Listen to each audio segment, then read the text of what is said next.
नमस्कार, स्वागत आहे तुमचं सीमाज बेस्ट किचनमध्ये. तर आज आपण बनवतोय होळी स्पेशल मिठी मटरी. तर पाकातल्या मटऱ्या आज आपण बनवणार आहोत. तर त्यासाठी इथे मी घेतलेलं आहे 1 वाटी मैदा घेतलेला आहे. तर आपण आता एका बाउलमध्ये हा मैदा काढून घेऊया आणि या मैद्यामध्ये आपण चवीपुरतं थोडंसं मीठ घालायचं आहे, अगदी थोडंसं. नंतर इथे आपण 1-2 चमचे तूप घालायचं आहे. तर हे तूप गरम करून घालायचं नाही आहे, असंच घालायचं आहे. नंतर आपण आता हे तूप चांगलं पिठाला चोळून घेऊया. तर इथे मी थोड्या प्रमाणामध्ये बनवत आहे मटरी. तर आता हे तूप चांगलं चोळून घेतलेलं आहे. आता थोडं थोडं पाणी घालून आता हे पीठ मळून घेऊया. तर जास्त सैलसर मळायचं नाही, आपल्याला थोडंसं घट्ट ठेवायचं आहे पीठ. तर हे पीठ आता छान असं मळून घेऊया आपण. तर होळी स्पेशल ही मिठाई बनवली जाते. काही भागामध्ये, बाहेरच्या राज्यामध्ये पण बनवली जाते. म्हणून ही रेसिपी मी तुमच्यासोबत शेअर करते. खूप सोपी आहे, जसं आपण खाजा बनवतो तीच प्रोसेस आहे, त्याच पद्धतीने बनवणार आहे. तर इथे आपला मैदा छान मळून झालेला आहे. आता तेल लावून एकसारखा हा गोळा करून घेऊया आणि आपल्याला 15 ते 20 मिनिटे हे पीठ भिजत ठेवायचं आहे. तोपर्यंत आपण इकडे साठा बनवूया. तर इथे मी 2 चमचे तांदळाचे पीठ घेतलेली आहे आणि ह्यामध्ये आपण आता साजूक तूप घालणार आहोत. तर साजूक तूप घालून आपल्याला ही स्लरी बनवायची आहे, म्हणजे साठा बनवायचा आहे. तुम्ही इथे कॉर्नफ्लोअर वापरू शकता किंवा मैदाही वापरू शकता. तर इथे मी तांदळाचं पीठ वापरलेलं आहे. तर अशा पद्धतीने इथे आपलं हे पीठ पण छान भिजलेलं आहे आणि स्लरी पण छान झालेली आहे. पिठाचा एकसारखा गोळा करून घेऊया आणि आता आपल्याला छोटे छोटे गोळे करून घ्यायचे आहेत, पुरी एवढे. आपण पुऱ्या कशा लाटतो त्याच पद्धतीने आपल्याला इथे लाटून घ्यायचं आहे. तर इथे मी पिठाचा वापर करणार नाही, आपल्याला बिना पिठाची ही पुरी पातळ लाटायची आहे. जेवढी पातळ होईल तेवढी आपल्याला ही पातळ अशी पुरी लाटायची आहे. तेल लावून गोळा एकसारखा केल्यामुळे आपल्याला इथे पिठाची गरज लागलेली नाही. आता आपण इथे स्लरी लावून घेऊया. तर साठा आपल्याला पूर्ण असा लावून घ्यायचा आहे. आता साठा लावून झाल्यानंतर वरती आपल्याला तांदळाचे पीठ भुरभुरवायचे आहे आणि चाकूने असे आपल्याला कट करून घ्यायचे आहे मधोमध, म्हणजे आपल्या लेयर्स छान पडतात मटरीला. तर अशा पद्धतीने कट केल्यानंतर आपण आता हळूहळू असा रोल बनवायचा आहे. एकसारखे असा गोळा करत राहायचा आहे आपल्याला. अशा लेयर्स सर्व एकत्र करायचे आहेत. हलक्या हाताने करायचं आहे, प्रेस करू नका, नाहीतर आपल्या लेयर्स छान पडणार नाहीत. तर दोन्ही बाजून आपल्याला थोडंसं असं दाब द्यायचा आहे आणि पुन्हा हलक्या हाताने असं गोल आपल्याला फिरवायचं आहे आणि आतमध्ये असं फोल्ड करत आपल्याला अशी गोल मटरी बनवायची आहे आणि थोडंसं आपण लाटून घ्यायचं आहे, जेणेकरून तळताना त्या लेयर्स छान सुटतील. तर अशा पद्धतीने इथे मी सर्व मटऱ्या बनवून घेतलेल्या आहेत. खूप सोपी पद्धत आहे, जसा खाजा बनवतो तसाच. तर इथे आता आपण पाक बनवूया.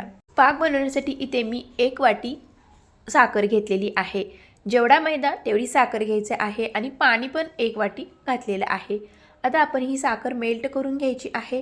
जसा आपण गुलाबजामुनचा पाक बनवतो त्याच पद्धतीने आपल्याला चिपचिपी पाक बनवायचा आहे, जास्त पुढे घ्यायचा नाही पाक. तर बघू शकता तुम्ही असा चिकट झालेला आहे. तर अशाच पद्धतीने आपल्याला हा पाक बनवायचा आहे. यामध्ये मी थोडीशी इलायची पावडर घातलेली आहे, चिमूटभर. आणि आता हे मिक्स करून घेऊया आणि गॅसची फ्लेम आपल्याला बंद करायची आहे. तर हा पाक तयार झालेला आहे. आता इकडे गरम तेलामध्ये आपण ह्या मटऱ्या तळून घेणार आहोत. तर जास्त गरम तेल नको आहे आपल्याला करायला. जास्त गरम जर केलं तेल तर आपल्या मटऱ्या छान फुलणार नाही, तो करपू शकतात त्या. तर अशा पद्धतीने आपण आता 4 मटऱ्या सोडलेल्या आहेत आणि गॅसची फ्लेम आपल्याला मीडियम ठेवायची आहे, जास्त हाय करू नका. आणि वरती असं तेल शिंपडायचं आहे. तेल शिंपडल्यामुळे काय होते की जसं तेल शिंपडेल तसं आपल्या ह्या लेयर्स सुटतात मटरीच्या. खूप छान मस्त अशा ह्या मटऱ्या फुलतात. जसा खाजा तळला जातो त्याच पद्धतीने इथे ही प्रोसेस करायची आहे. असा सोनेरी कलर आला की आपल्या ह्या मटऱ्या तळल्या आहे समजायचे आहे. तर पलटून पलटून अशा ह्या तळून घ्यायच्या आहेत. दोन्ही बाजूनी छान अशा तळल्या गेल्या पाहिजे, मध्ये कच्चापणा राहिला नाही पाहिजे. अशा पद्धतीने आपल्याला ह्या मस्त अशा कुरकुरीतपणे अशा खुसखुशीत तळून घ्यायच्या आहेत. कलर पण खूप छान आलेला आहे मटऱ्यांना. आता आपण गरम पाकामध्ये ह्या मटऱ्या घालणार आहोत. तर कोमट पाक बनवायचा आहे. जर थंड झाला असेल तर तुम्ही पुन्हा एकदा गरम करू शकता. आणि आपल्याला अशा आलटून पलटून अशा मटऱ्या बुडवायच्या आहेत पाकामध्ये. खूप छान लागतात ह्या मटऱ्या, मस्त अशा टेस्टी लागतात, रसभरी. अर्धा 1 मिनिट आपल्याला ह्या पाकामध्ये ठेवायच्या आहे. जास्त पण ठेवू नका, नाहीतर त्या ओलसर होऊन तुटून जातील, लवचिक होतील. अशा क्रिस्पनच राहायला पाहिजे, अशा पद्धतीने तुम्ही पाकामध्ये ठेवायचे आहेत. अर्धा मिनिटसुद्धा जास्त होतो, जास्त वेळ ठेवायची गरज नाही, लगेचच पाकातून बुडवून काढायच्या आहेत. तर इथे सर्व पाकातून बुडवून काढलेल्या आहेत आणि वरतून पण पूर्ण सुकलेलं आहे पाकाचं आवरण आणि मस्त अशा पाकामध्ये मुरलेल्या आहेत. खूप छान झालेल्या आहेत. आणि लेयर्स पण तुम्ही बघू शकता किती छान सुटलेल्या आहेत लेयर्स. तर अशा पद्धतीने ह्या होळीला बनवतात. काही काही भागात, काही राज्यामध्ये मटऱ्या म्हणजे मिठाई जास्त बनवली जाते होळीला, म्हणून ही रेसिपी मी तुमच्यासोबत शेअर करते. खूप छान झालेली आहे आणि सोपी पण आहे.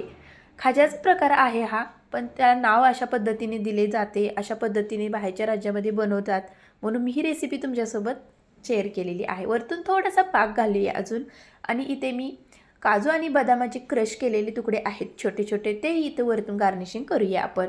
खूप छान दिसतात. तुम्ही पिस्त्याचीही गार्निशिंग करू शकता आणि मस्त असं सुंदर रेखीव दिसण्यासाठी इथे गुलाबाच्या पाकळ्यांनी पण छोट्याशा सजवलेल्या आहे. तर कशा वाटल्या हा मटरे आपल्या पाकातल्या? खूप छान रेसिपी आहे, टेस्टी पण आहे आणि येत्या होळीला तुम्ही नक्की ट्राय करा. आणि एक मटरी तुम्हाला मी जवळून दाखवते की त्या लेयर्स किती मस्त अशा सुटलेल्या आहेत. तर तुम्ही बघू शकता किती छान अशी मटरी झालेली आहे आणि लेयर्स तुम्ही बघू शकता किती मस्त सुटलेले आहेत आणि आतमध्ये पूर्ण पाक मुरलेला आहे. आतमध्ये कुठेही कच्चापणा राहिलेला नाही. वरतून एकदम क्रिस्पी आतून एकदम रसभरीत झालेले आहे आतून. तर अशा पद्धतीनेच आपल्याला ह्या पाकामध्ये बुडवायच्या आहेत आणि तळताना पण काळजी घ्यायची आहे, जेणेकरून ते छान तळल्या जातील आणि कुरकुरीत खुसखुशीत होतील. तर ही रेसिपी तुम्हाला कशी वाटली होळी स्पेशल? आवडल्यास लाईक, शेअर, सबस्क्राईब करायला विसरू नका. थँक्यू.